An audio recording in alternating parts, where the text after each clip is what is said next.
ঝাঁ চকচকে হাসপাতালের ভেতর দাপিয়ে বেড়াচ্ছে ইঁদুর, উঠে বসছে রোগীর গায়ে। মালদা মেডিকেল হাসপাতালে ইঁদুর ধরার যন্ত্র পাতল কর্তৃপক্ষ। ঝাঁ চকচকে হাসপাতালের ভবন, ভিতরেও অত্যাধুনিক ব্যবস্থা।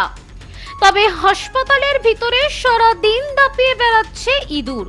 একটি দুটি নয়, একাধিক ইঁদুরের দাপট মালদা মেডিকেল কলেজ হাসপাতালে। কখনো রোগীর ওষুধ খাবার মুখে করে টেনে নিয়ে যাচ্ছে। ভয়ে দিন কাটছে রোগীদের। ঝাঁ চকচকে হাসপাতাল হলেও ইঁদুরের যন্ত্রণায় জর্জরিত মালদা মেডিকেল কলেজ হাসপাতাল কর্তৃপক্ষ। অসুস্থ রোগীদের শরীরে কামড় দিচ্ছে ইঁদুর, আর তাই ইঁদুরের যন্ত্রণা থেকে বাঁচতে রোগীদের বেডের পাশে রাখা হয়েছে ইঁদুর ধরার যন্ত্র।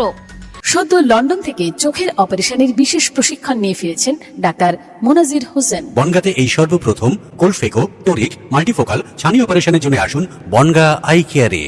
ঝাঁ চকচকে অত্যাধুনিক মালদা মেডিকেল কলেজ হাসপাতালে এমন দৃশ্য হাসপাতালের ব্যবস্থা ও পরিকাঠামো নিয়ে প্রশ্ন তুলছেন বাসিন্দারা। এখন অনেক ইঁদুর দৌড়ে যাচ্ছে, পেশেন্টের গায়ে চলে আসছে। হ্যাঁ ওই যে বিষ উঠে যাচ্ছে, তো বিছনাতে উঠে যাচ্ছে, মশারি তলে ঢুকে যাচ্ছে। কখন আসছে ইঁদুর? রাতের বেলা প্রচুর ইঁদুর নাকি? হ্যাঁ দেখতে তো পাচ্ছি। কে রেখেছে ওটা? কোনো বলতে পারবো না। হাসপাতাল থেকে ইঁদুরের উৎপাত খুব নাকি? দেখো গায়ের মধ্যে চলে আসছে ইঁদুর। মশারি তলে ঢুকে যাচ্ছে। ইংরেজবাজার বিধানসভার বিজেপির প্রাক্তন বিধায়ক তথা কেন্দ্রীয় কমিটির সদস্য শ্রীরূপা মিত্র চৌধুরীর অভিযোগ, ইঁদুর ধরার যন্ত্র আছে, মানে মালদা মেডিকেল কলেজ হাসপাতালে ইঁদুর রয়েছে। হাসপাতালের ওয়ার্ডে অস্বাস্থ্যকর পরিবেশ তৈরি হয়েছে। সরকার বদল হয়েছে, কিন্তু সরকারি আধিকারিকদের পরিবর্তন ঘটেনি বলে অভিযোগ তার। তিনি জানান, মুখ্যমন্ত্রী শুভেন্দু অধিকারীকে বিষয়টি তুলে ধরবেন। ইঁদুর মারার যন্ত্র আপনারা কেন আগে খুঁজে বার করেননি, এটা আমার প্রশ্ন। আপনারা সাংবাদিকতা করেন, আমার বিশেষ বন্ধু, আপনারা অনেকদিন আগেই, আমি আসার আগেই ধরে ফেলা উচিত ছিল, তাতে আমাদের সুবিধা হতো, সরকারের সুবিধা হতো। এখানে রডেন্ট, আপনারা জানেন রডেন্ট হচ্ছে আমাদের প্লেগ পর্যন্ত ছড়াতে পারে। ইঁদুর মারার যন্ত্র রাখা হয়েছে, তার মানে ইঁদুর আছে ওখানে। কি নেই ওখানে? ইঁদুর তো ছেড়ে দিন, কি নেই?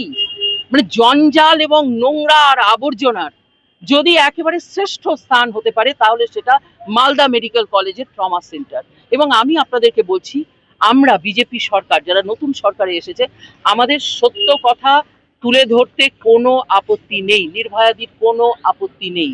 আমাদের মাননীয় মুখ্যমন্ত্রী বলেছেন যে আপনারা হসপিটালে যান, আপনারা দেখুন কি হচ্ছে এবং সরকারকে সহযোগিতা করুন। যদি আমরা এই যে সরকারের, পুরনো সরকারের 50 বছরের এই জঞ্জালকে আমরা যদি বর্তমান আধিকারিকদের দৃষ্টিতে অবলোকন করাতে না পারি আমাদের দৃষ্টি দিয়ে, তাহলে এই ব্যবস্থা চলবে। আমরা এই অব্যবস্থা থেকে মুক্তি চাই।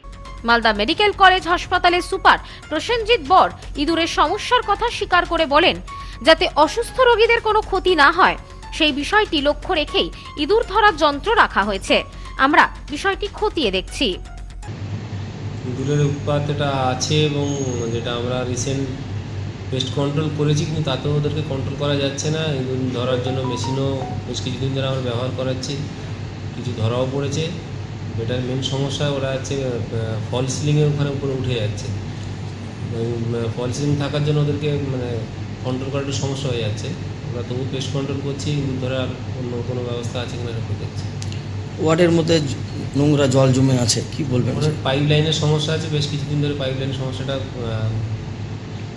আমরা যে MSCL দেখে তাদেরকে জানিয়েছিলাম, ওরা কাজ করছিল, এবং তার সত্ত্বেও পাইপ লাইন সমস্যাটার কাজটা এখনও ক্লিয়ার হয়নি। তাছাড়া রিসেন্ট কর্মচারীরা, আমাদের হাউসকিপিং স্টাফেরা কাজ করছে না, তারা তাদের নিউ পিসি জুয়েলার্স সম্পর্ক গড়ে দেয়। বনগাঁতে আমাদের 3টি শোরুম প্রতিদিনই খোলা। নিউ পিসি জুয়েলার্স, বনগাঁ বাটার মোড়। নিউ পিসি জুয়েলার্স ব্রাঞ্চ কুমুদিন স্কুলের বিপরীতে। New PC jewellers beauty, Motiganj, Hatkhola. আমাদের এখানে সোনা কিনুন পেপারের দামে।